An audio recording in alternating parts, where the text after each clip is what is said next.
ఎప్పుడైతే ఇప్పుడు అమ్మగా పనికిరాను కాబట్టి బామ్మగా పిలుస్తారు, లేకపోతే పక్కింటి బామ్మ, లేకపోతే ఎదురింటి బామ్మ. అందుకని అప్పట్లోది ఏంటి మీకు లాభం అంటే ఇప్పుడు ఇచ్చే వేషాలే లాభం, అప్పుడు చేసిందంతా కష్టం. అమ్మ మీరు ఇప్పుడు చాలా మంది ఆర్టిస్టులతో చేశారు, పెద్ద పెద్ద హీరోలతో చేశారు, చిరంజీవి గారు అవ్వచ్చు, బాలకృష్ణ గారు అవ్వచ్చు. వీళ్ళందరితో మీ బాండింగ్ ఎలా ఉండేది? అసలు ఇప్పటికీ అలాగే ఉన్నారా? ఎప్పటికీ అలాగే ఉంటారు వాళ్ళు, ఎందుకంటే మనమేం వాళ్ళకి అప్లికేషన్ కాదు, వాళ్ళేం మనకు అప్లికేషన్ కాదు. ఎక్కడైనా కనిపించినా మాట్లాడడం కానీ పలకరిస్తారు, బాగా పలకరిస్తారు. తిన్నావా, హెల్త్ ఎలా ఉంది, ఎట్లా అంతా అడుగుతారు. నేను పెద్దగా చెప్పాక నీకు మూవింగ్ తక్కువ నాకు, తక్కువ అంటే నీకు కరెక్ట్గా చెప్పాలంటే నాకు దిగులు విచారం పెద్దగా ఉండదు, ఎందుకంటే చాలా పెద్ద కుటుంబం, బోల్డ్ మంది కొడుకులు ఉన్నారు, బోల్డ్ మంది ఆడపిల్లలు అంటే ఏ ఊళ్ళ నుంచి వస్తారు వెళ్ళిపోతుంటారు. మగపిల్లలంతా మన పిల్లలు కదా. అవును అవును, వాళ్ళందరితో పనిచేసాం కదా, ప్రేమగా పలకరిస్తారు. బేసిక్ గా బాలకృష్ణ గారు అనే పేరు వింటేనే మాకు చాలా భయం, కానీ మీరు ఆయనతో పని చేసినప్పుడు నేను బాలయ్య బాబు చిన్నపిల్లాడు అంటే అప్పుడప్పుడే మీసాలు పెద్దగా పుట్టని రోజుల్లో నా కొడుకు వేశాడు బ్రహ్మంగారి చరిత్ర. ఎట్లా ఉంటారు సెట్ లో ఆయన? ఇప్పుడు కూడా కొంచెం అల్లరి కూడా మాకు ఏం పెద్ద తేడా తెలియదు. ఇప్పుడు మీరు కొత్తగా వచ్చారు, మీకు తెలుస్తుంది, కానీ మేము ముందు నుంచి పనిచేసాం కదా. నేను చిరంజీవి గారితో, బాలకృష్ణ గారితో, నాగార్జున గారితో అందరితో పనిచేశాను, ఎన్టీ రామారావు గారితో పనిచేశాను. ఇంకా నాకు పెద్ద వాళ్ళంతా మా కుటుంబం, మా వాళ్ళు అనుకోవడమే తప్పిస్తే ఇంకా వేరే ఆలోచనలు రావు మాకు. మీకు నచ్చిన హీరో ఎవరమ్మా? ఎన్టీ రామారావు గారు తప్ప నాకు పెద్దగా ఎవరు నచ్చరు. ఆయన అంటే ఇష్టం అంతే. నా చాలా చిన్నప్పటి నుంచి ₹10 టికెట్, పావలా టికెట్ నేలలో కూర్చుని ఇసుకలో కూర్చుని చూసినప్పటి నుంచి నాకు రామారావు గారే ఇష్టం. అమ్మా మీకు తెలిసినప్పుడు పావలా టికెట్, పావలా దొంగచాటుగా కూడా వెళ్ళి కూర్చునేవాళ్ళం. ఇప్పుడు ఒక సినిమా చూడాలంటే 500-600 అవుతుంది. అసలు చాలా కాలం అయింది. నేను మంజునాథ తర్వాత థియేటర్కి పోలే. అంటే మరి అప్పటికి ఇప్పటికి చాలా తేడాలు ఉన్నాయి. నేను థియేటర్ వెతకలేనమ్మా, సీట్ ఎత్తుక్కోలేను, తర్వాత ఫోన్లో బుక్ చేసుకోవడం రాదు, అప్లికేషన్ లేదు. నేను మా పిల్లల్ని, మా మేనల్లుళ్ళు వాళ్ళు ఉన్నా కూడా ఒక టికెట్ బుక్ చేయండి సినిమాకి పోతామని అడగను నేను. అయితే అమ్మ బేసిక్గా అప్పుడు 100 days, 200 days, 500 days ఆడేవి cinema. Days వెళ్ళలేదు కానీ 200 రోజులు, 250 రోజులు అట్లా. మన పోకిరి సినిమా 500 days కూడా ఆడిందమ్మా, ఎక్కడో ఒకటే అలా. ఇప్పుడు ఏంటంటే 1 week అలా అంత తేడా వచ్చేసింది. ఏమంటారు? ఏంటంటే నేనేమనుకుంటున్నానంటే నాకు పెద్దగా తెలియదు, కానీ మేము 100 రోజులు, ఆ రోజుల్లో మా ప్రొడ్యూసర్లు 200 రోజులు ఆడాక చేసే ఫంక్షన్ ఇప్పుడు సినిమా రిలీజ్ ముందే చేస్తున్నారు. ఇప్పుడు పిల్లలు, నేను ముందు కూడా చెప్పాను, చాలా తెలివైన వాళ్ళని. ఒక పాయింట్ వేయగానే నెక్స్ట్ ఏం జరుగుతుందో వీడికి బుర్రలో వచ్చేస్తుంది, అంటే బోర్ కొట్టేస్తుంది. ఎక్కువ చూసి మనం వెళ్ళలేమంటారా? అసలు ఒక్కసారి చూస్తే కూడా వెళ్ళలేరు. రహస్యం, సినిమా అంటే రహస్యం. దాన్ని ఇలా చేసేసి ఇదే అండి 5 ఏళ్ళు ఉన్నాయంటే ఆడు కనపట్లేదు 5 ఏళ్ళు.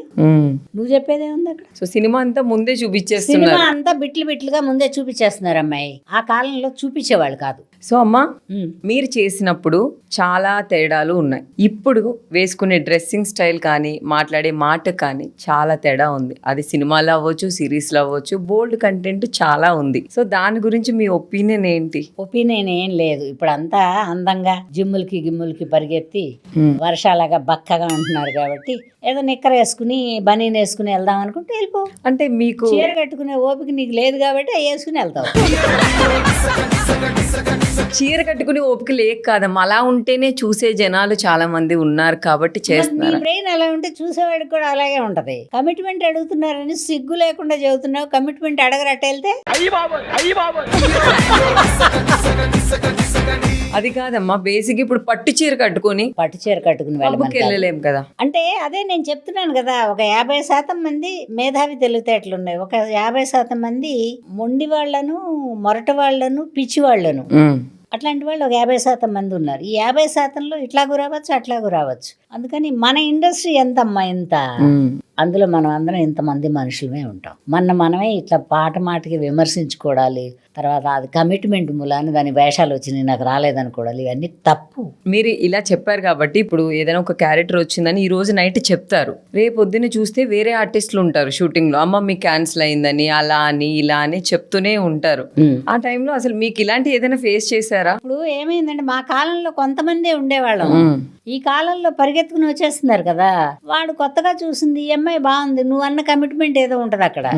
సరే ఈ అమ్మాయి బాగుందిలే అనుకుని రేపొద్దున వర్ష ఎందుకులే, చాలా కాలం నుంచి చూస్తున్నాం కదా, ఈ అమ్మాయిని పెట్టుకుందాం అనుకుంటారు. అంటే ఒకరు ఎదగాలి అంటే ఒకరిని తొక్కాలి అంటారు. అట్లా ఇంకా తొక్కడం కాదు, పాడు కాదు నీ తలకాయ.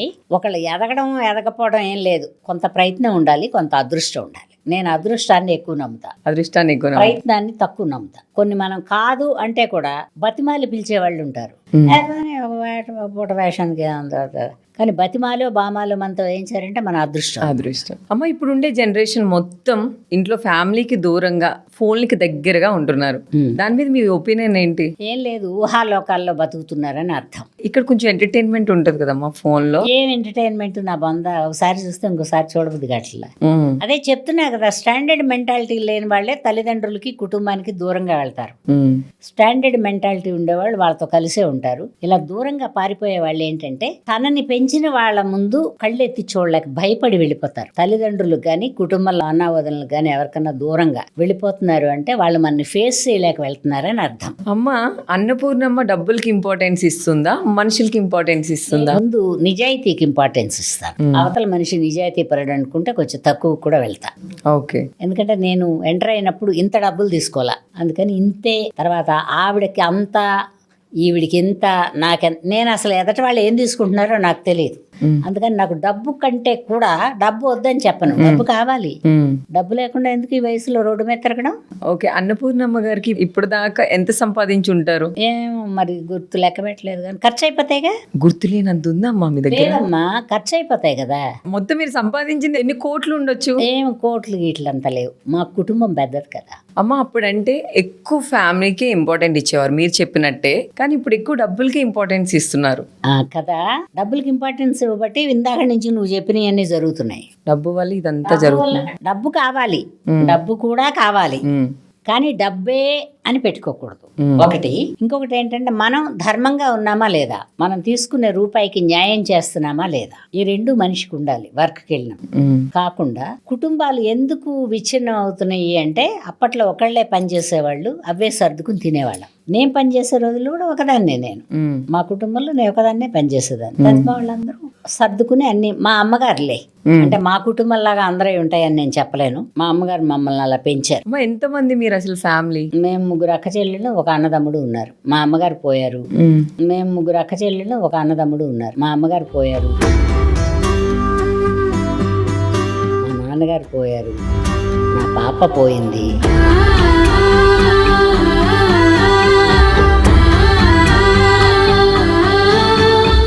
ఇప్పుడైతే వాళ్ళ పిల్లలు, వాళ్ళకు ఇద్దరు పిల్లలు, వాళ్ళ పిల్లలు అందరూ మీతో అందరూ మంచిగానే ఉంటారు? వస్తారు వెళ్తారు. మీది ఏ ఊరమ్మా? మాది విజయవాడ. ఓ అన్నపూర్ణమ్మ విజయవాడ అమ్మా. మంచిగా సక్సెస్ అయినప్పుడు మన చుట్టూ చాలా మంది ఉంటారు, ఇది అందరికీ తెలిసిన విషయమే. కానీ మనకి ఏమీ లేనప్పుడు ఎవ్వరూ ఉండరు. లేనప్పుడు అంటే మనం ఏం పెట్టలేక పెద్దగా రానివ్వం. మనం సంపాదించేటప్పుడు మనకి చాలా మంది అవసరపడతారు, మాటకో పలుకో అందించడానికో. ఏదో అదొక సాటిస్ఫాక్షన్, సంపాదిస్తున్నాం అనే తృప్తితో మనం కూడా ఖర్చు పెడతాం. ఆ పెట్టిన రోజులు తింటారు ఎవరైనా, అంతే. చీమలు ఉంటాయి, నువ్వు పంచదార బెల్లం అక్కడ పడే బోల్డ్ అన్నీ వస్తాయి, ఏం వేయిపోతే వస్తాయా? అది చూడడంలో కూడా అమ్మా, ఇప్పుడు పలకరించడంలో కనబడేది అప్పుడు ఇప్పుడు ఎప్పుడు ఉందమ్మా. అందులో ఇండస్ట్రీలో వాళ్ళకి మరీ ఉంది. మనం వేషాలకు వచ్చిన కొత్తల్లో రకరకాలుగా మాట్లాడుకుంటారు మన వాళ్ళే. మనం డబ్బులు సంపాదించాక, వర్ష మా బంధువు అండి, చిన్నపిల్లప్పుడు మా ఇంట్లోనే ఉండేది, మేమే చూసేవాళ్ళం, మేమే చిక్కు తీసేవాళ్ళం, ఇవన్నీ చెప్తారు. అవన్నీ ఉత్తమాటలు. ఏంటంటే పైకి వచ్చిన తర్వాత డబ్బులు ఉన్న వాళ్ళని గౌరవించడం అన్నమాట, దూరపు కొండల నునుపులాగా. సంపాదించే వరకు, పేరు వచ్చే వరకు మా వాళ్ళని ఎవ్వరూ చెప్పరు, ఒక తల్లి తండ్రి తప్ప. తప్పు చేసినా కూడా, మర్డర్ చేసినా కూడా తల్లిదండ్రి మా బిడ్డేనండి, ఏదో తెలియక చేశాడు అంటారే కానీ పక్కాళ్ళ బిడ్డ అండి అని చెప్పరు. ఒక్క తల్లి తండ్రి తప్ప తతిమ వాళ్ళందరూ రూపాయి ఉంటూనే ఉంటారు, లేకపోతే వెళ్ళిపోతారు. రూపాయి ఉంటే మన వాళ్ళు, రూపాయి లేకపోతే పరాయి వాళ్ళు. పరాయి వాళ్ళు కూడా కాదు, తెలియదు ఎవరో. అమ్మ ఇప్పుడు చూసే సినిమాలు అవ్వచ్చు, సీరియల్స్ అవ్వచ్చు, సిరీస్లు అవ్వచ్చు, షోలు అవ్వచ్చు, మన తెలుగు వాళ్ళు చాలా తక్కువ ఉన్నారు. అవునమ్మా. దాని మీద మీ ఒపీనియన్ ఏంటి? ఇప్పుడు పిల్లలు ముందు బాగా చదివేసుకుంటున్నారు, చాలా కనుముక్కు తీరు ఉండి చేయగలిగిన వాళ్ళేమో చదువులు గిదువులు అంటే 25 ఏళ్ళు వచ్చేస్తాయమ్మా, 22, 23 ఏళ్ళు. హీరోయిన్ అంటే ఒక 17-18 ఏళ్ళ నుంచి మొదలుపెట్టి పనిచేయాలి. కరెక్ట్గా చెప్పాలి, గ్లామర్. కాలేజీలకు వెళ్ళి 25-23 వచ్చిన పిల్లలకి కొంచెం తగ్గుతుంది, బ్రెయిన్ పనిచేయాలి కదా. అందుకని ఏంటంటే చాలా అందగత్తులు అయితే మన వాళ్ళు రావట్లా. ఎవరో ఒకళ్ళు వస్తున్నారు, ఇంట్లో కష్టపడిన వాళ్ళు, ఇంట్లో నుంచి పారిపోయిన వాళ్ళు, కరెక్ట్గా పాతకాలంలో లాగా రావట్లా. పైగా పాతకాలంలో ఇంత గ్లామర్ లెక్కలు లేవు, మేకప్ వేసుకుంటే అందంగా ఉంటే సరిపోయేది. ఇప్పుడు అలా కాదు, సన్నగా ఉండాలి. వేరే ఇక్కడ సిటీల్లో అంతా గుంజిళ్ళు బస్కీలు నువ్వు చెప్పావే, అట్లా వెళ్ళి ట్రైన్ అయిన పిల్లలు వస్తున్నారు.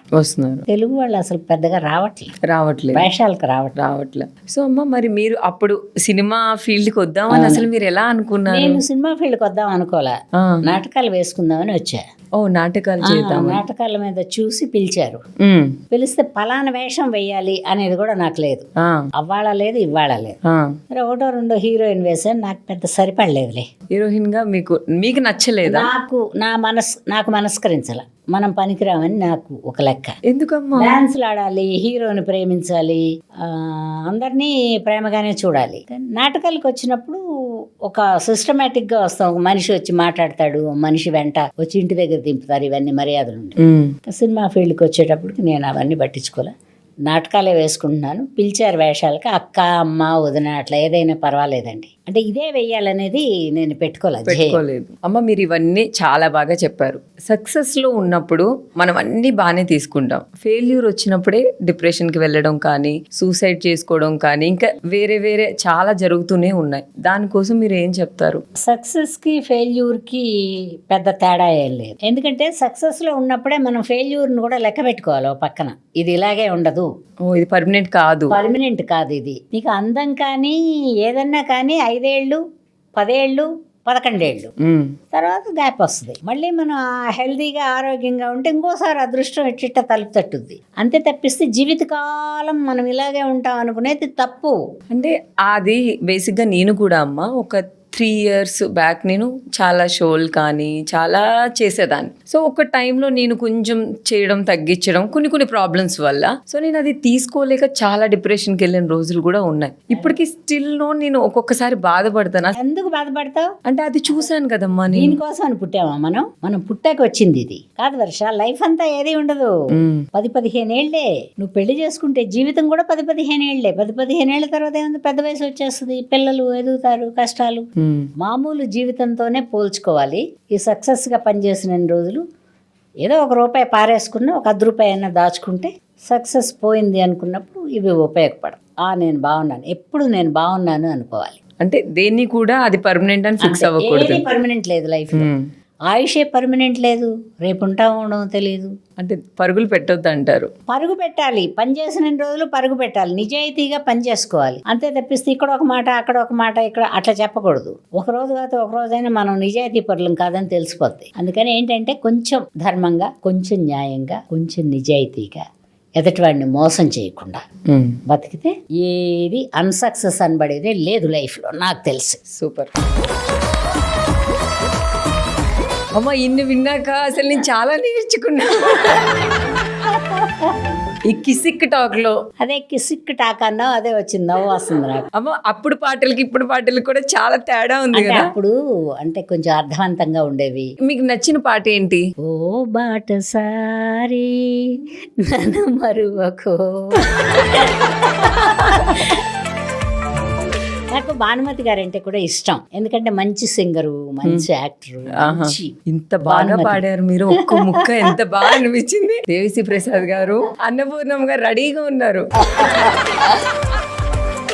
కానీ ఇప్పుడు కొత్తగా ఇండస్ట్రీకి వచ్చే వాళ్ళకి మీరు ఏం చెప్పాలి అనుకుంటున్నారు? నేనేం చెప్పినా వాళ్ళు ఇంగ్లీష్ పిల్లలు, ఏం అర్థమై సావదు.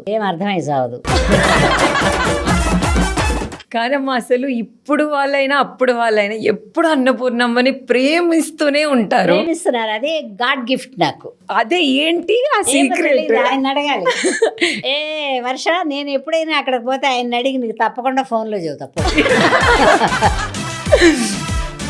Thank you very much. Bold అని అడిగేసావు వర్ష. ఈ షోలో మీకు ఎలా అనిపించింది? నాకేదో కొంచెం బాగానే ఉన్నట్టుంది వర్ష, బాగానే ఎక్కువ వాగినట్టుంది.